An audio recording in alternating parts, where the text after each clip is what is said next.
मारण्याचा काय मोठा अपराध होता त्यांचा. जिवंतपणी अंतमाच्या नरक यातना भोगण्यासाठी जणू काही त्यांचा जन्म झाला होता. कवी गोविंदांची रणावीण स्वातंत्र्य कोणा मिळाले ही कविता छापली म्हणून अंदमान. मग नाशकात जेव्हा प्रथम बाबाराव नाटक झालं त्यांना झालेली मारहाण ऐकली तरी अंगावर काटा येतो. विजेचे झटके दिले, पट्ट्याने सबर मारहाण केली, नाशिक शहरातून धिंड काढले तर अंदमानची वर्षांवर्षांची काया पाण्याची शिक्षा. साधी राहणी परंतु विचारांचे अतुलनीय असे वैभव होते त्यांच्याकडे. स्वातंत्र्यासाठी आपल्या सर्वस्वाचा त्याग करून देखील ज्यांना कधीच काही मिळाले नाही असे माझे पिता समान वडील बंधू बाबाराव सावरकर. आपल्या नारायणाची वेगळी काय स्थिती. एवढा चांगला दंतवैद्य असलेला माझा धाकटा बंधू मुन्शी पटेल खेर आंबेडकरांपासून त्यांनी महात्मा गांधींपर्यंत ज्याचा थेट संपर्क असलेला हा तिसरा सावरकर. एकेकाळचा काँग्रेस पदाधिकारी, पट्टीचा वक्ता, उत्तम नेता असून देखील केवळ बंधू प्रेमापायी आणि विचार समर्थनार्थ तो माझे मागे धावला. परंतु त्याचे फळ त्याला काय मिळाले? गरिबी, अवहेलना. मग गांधी हत्येनंतरच्या मावटे सावरकर सदनावर गुंडांनी हल्ला चढवला. परंतु आरक्षित संरक्षणानंतर इथे फारसे कोणीही टिकू शकले नाही. तेव्हा कोणीतरी जमावात सांगितले की पाटीलवाडीत चला, तिकडे तिसरा सावरकर राहतो, त्याचेकडे बघूया. असहाय्य अशा माझ्या धाकट्या तीरावर लोकांनी दगडांचा वर्षाव करून त्यांना जखमी केले. तळात होते वागवे लागत. त्यांची मुलेही लहान होती हो. त्यांच्या कवलार घरावर दैवाने दुःखाचा दगडच टाकला सगळा. तुझे मग आजही त्यांच्या आठवणीने अगदी फडफडून आल्यासारखं झालं. त्यावेळी त्यांच्या पत्नीने शांताबाईंनी धैर्य दाखवलं. ती जमावासमोर आली आणि म्हणाली,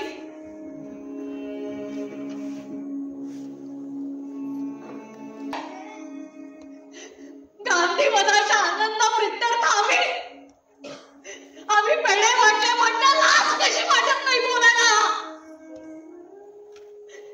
ज्या गांधींना माझा नवरा ओळखत होता आणि जे गांधीजी त्यांना नारायण नारायण म्हणून पुकारीत ते आमचे शत्रू होते. कशासाठी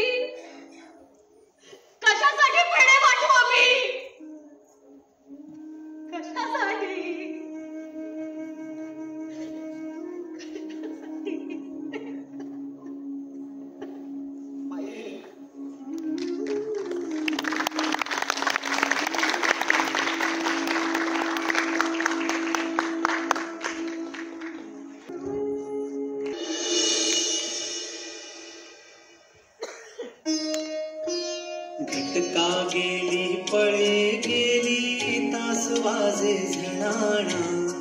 आयुष्याचा नाश होतो रामकारे म्हणाना.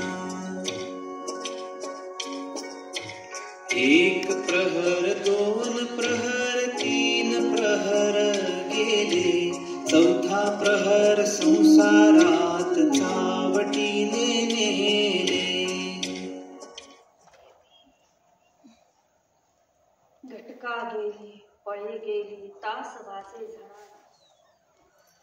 आयुष्याचा नाश होतो रामकारे म्हणाला. समर्थ रामदासांनी काल समाप्तीवर किती अचूक भाष्य करून ठेवलंय. दिवस येतो आणि जातो आणि त्याचे रूपांतर कालमध्ये होते. माणसाचं आयुष्य देखील किती लवकर सरून जातं. काळच नव्हे तर काळा पाठोपाठ माणसं देखील निघून जातात, म्हणजे जातात ती परत न येण्यासाठी. मध्यंतरीच्या काळात नारायणाचं निधन झालं. गांधी हत्येचा समर्थ फटका ज्या कोणा सावरकरला बसला असेल तर तो म्हणजे आपला हा नारायण. जमावानं नारायणला जबर मारहाण केली. त्या शारीरिक आणि मानसिक धक्क्यातून नारायण कधीच सावरला नाही आणि अखेरीस त्यातच त्याचा अंत झाला. नारायण गेला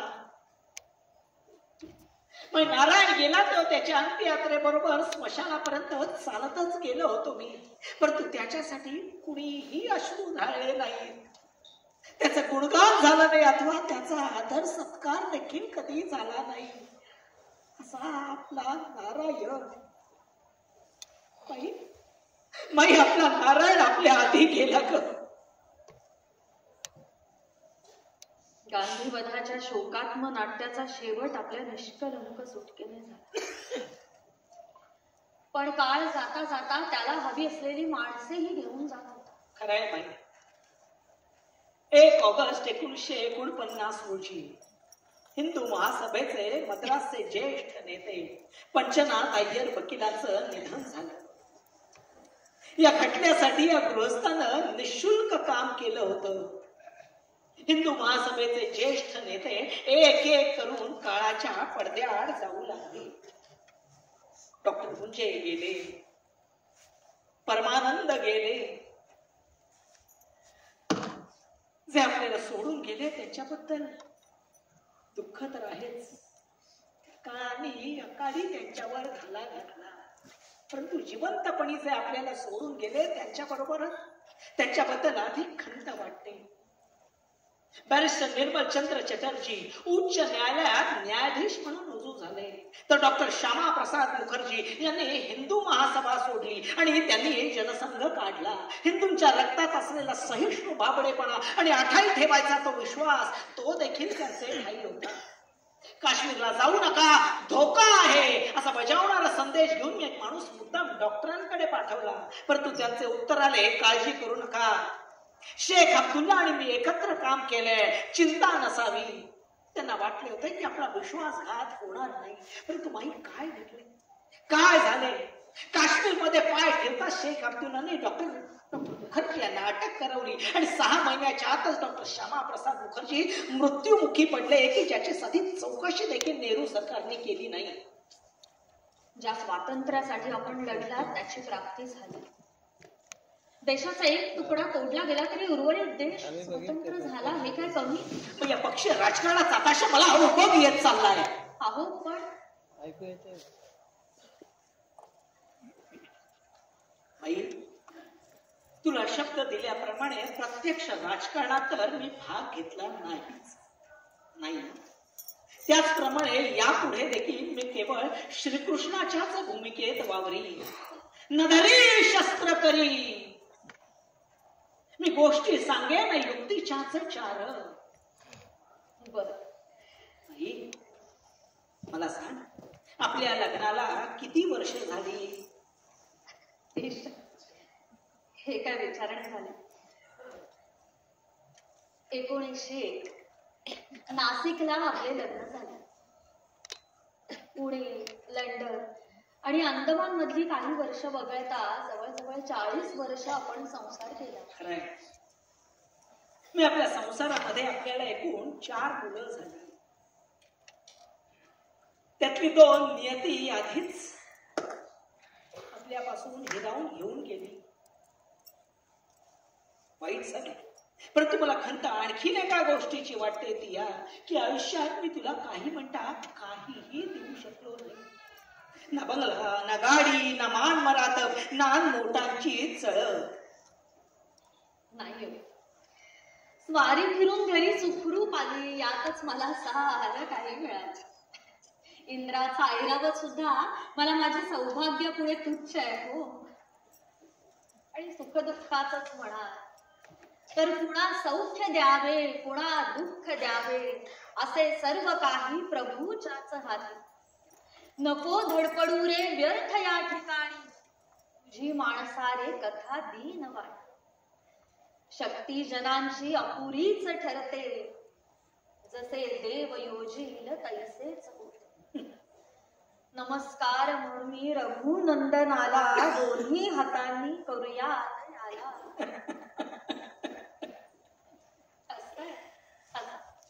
मला माहिती आहे तुमचा या साऱ्यावर विश्वास नाही, पण मी करते बाई माझ्या श्रीरामास वंदन. मग एकदा मी तुझ्यावर खूपच रागावलो होतो, आठवतंय? मी माझ्या अभ्यासिकेत काही लिहित बसलो होतो, कसलासा विचार करीत होतो. तेव्हा तू माझ्या समोर घुटमळतानाच मला दिसलीस. तू कसला चिठोला लपवण्याच्या प्रयत्नात होतीस. होय तर कसले रागावला होतात माझ्यावर.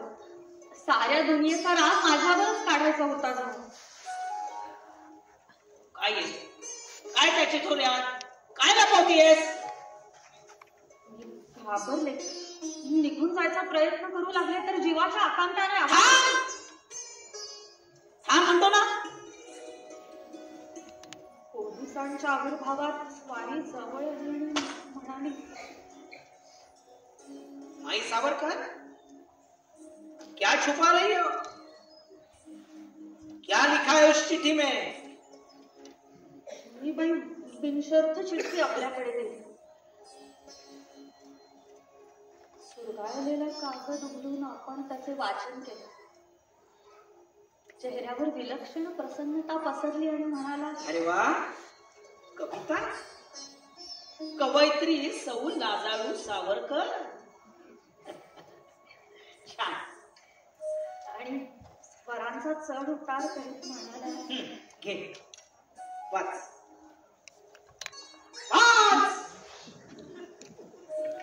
अगं माई वाच. वाचून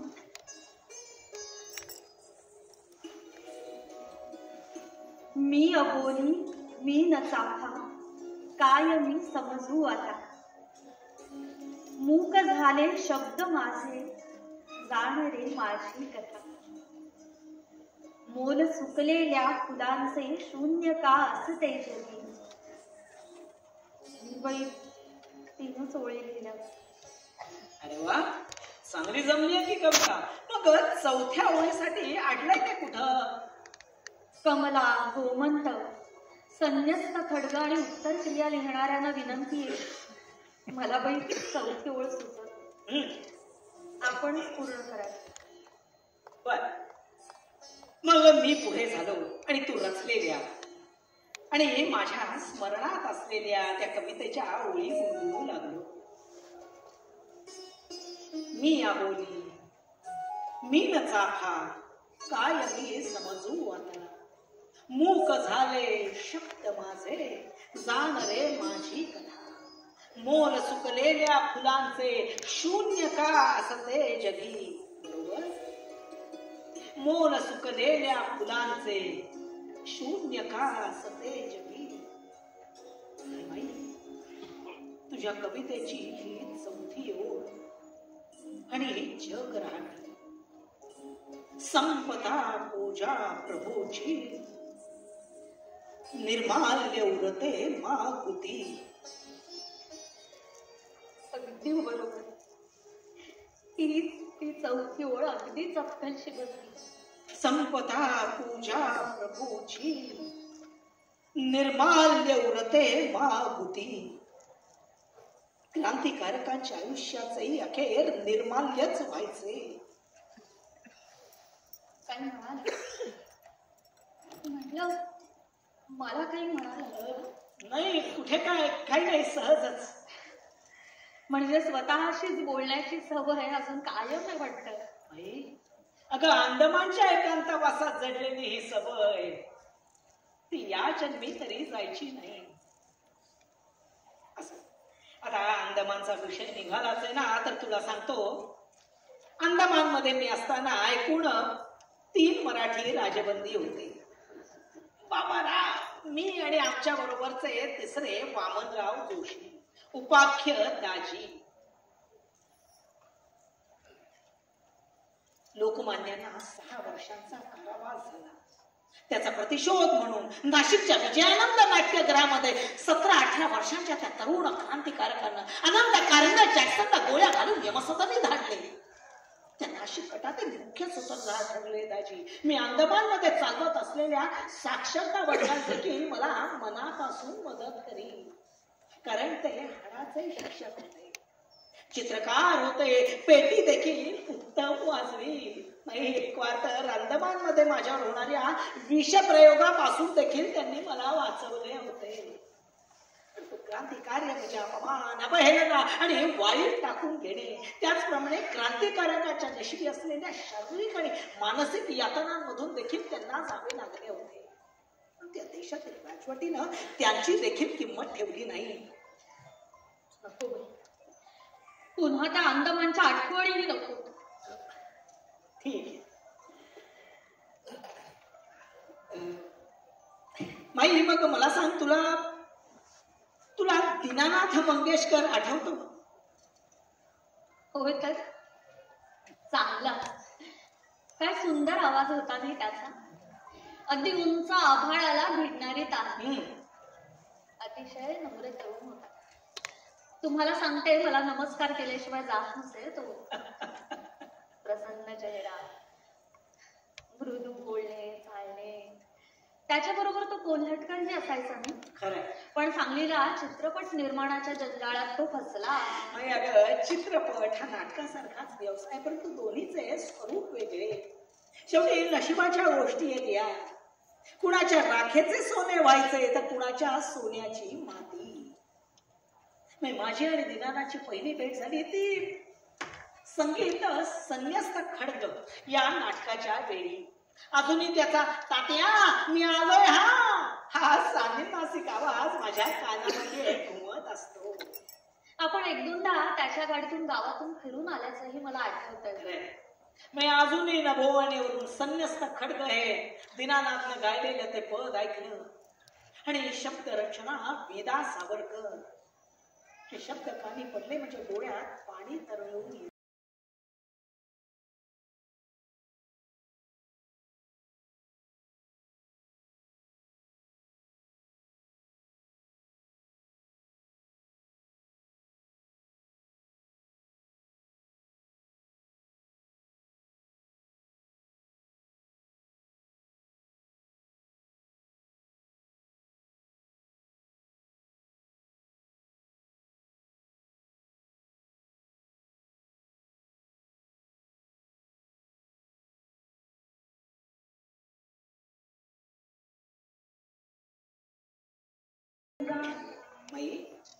मगाशी तुम्हाला म्हणालीस की पुरे झाल्या त्या आठवणी.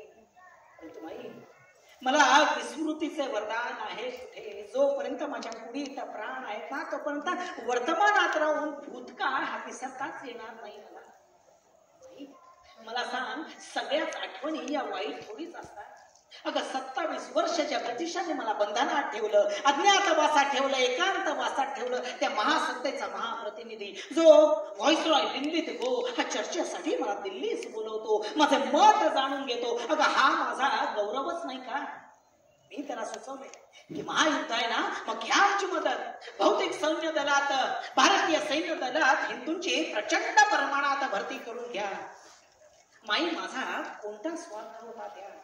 मग योग्य जागी योग्य माणसे आपली असावीत, जेणेकरून राजनीतीमध्ये विश्वासघाताची फसगतीची शक्यता कमी असते. काश्मीरच्या राजांना त्याच्या मुसलमान डोगरा सैनिकांनी ऐन वेळेस कसे फसवले हा इतिहास आहे. परंतु माई, लोक त्यावेळेस मला काय म्हणाले? रिक्रूट वीर सावरकर, रंगरूट वीर. परंतु मी बरोबर होतो हे मागावून सिद्ध झाले. एकट्या देश गौरव सुभाष बाबूंनी सिंगापूर नभोवाणीवरून माझे नाव घेऊन हे मान्य देखील केले. सैनिकीकरणाच्या माझ्या झंझावाती प्रचाराचा परिणाम नेमका असा झाला की हिंदुस्थानी सैन्य दलात हिंदूंची संख्या 70% झाली. अलीगड विद्यापीठाचे सर जियाउद्दीन अहमद आपल्या पुण्यातील भाषणात म्हणाले की भूदल, नौदल आणि विमान दल यातील हिंदूंचे वाढते प्रमाण हे भयदर्शक चिन्ह आहे. मग मला सांग, प्रेषित कोण होता? हु इज प्रोफेट? भविष्याचा वेध नेमका कोणी घेतला? तुझ्या या नवऱ्यानंच ना. मग सन 1938 मुंबईला 23वे अखिल भारतीय मराठी साहित्य संमेलन झाले होते. त्या संमेलनाच्या अध्यक्षपदावरून बोलताना काय धडाका उडून दिला होता मी. सैनिकीकरणाचा मुद्दा उचलून मी मोठ्या आत्मविश्वासाने आणि त्वेषाने म्हणालो होतो, हिंदू बंधू जन हो, सरस्वतीचा एक उपासक या नात्याने मी तुम्हाला सांगेन की आजच्या तरुण पिढीनं लेखणी मोडावी आणि बंदूक उचलावी. साहित्यिक बनू नये तर आधी बनावे सैनिक. पुढील 10 वर्षात एकही सुनीत रचणारा तरुण न निपजला तरी चालेल. प्रत्येक साहित्य संमेलने न झाली तरीही चालतील, परंतु 10 सहस्त्र सैनिकांचा वीर चमू आपल्या खांद्यावर नव्या राजधानी टाकून राष्ट्राच्या मार्गातून शिबिरामधून ताप तर संचलन करीत जाताना दिसला पाहिजे. ग्रंथालयात इतकी नसली, भौतिक महाविद्यालयात इतकी नसली तरी नगरांमधून सैनिक विद्यालय गजबजलेली दिसली पाहिजे. मधून एखादी प्रेम कथा वाचली अथवा सुनीत रचले तरीही चालेल. नेपोलियन देखील रणांगणावर करमणूक म्हणून शीळ वाजवी. दिल्लीच्या बादशाची दाढी जाळून आल्यावर पहिले बाजीराव देखील मस्तानीच्या अंतपुरात एखादे पान खाताना आढळी. पण म्हणून आयुष्यभर झाडाची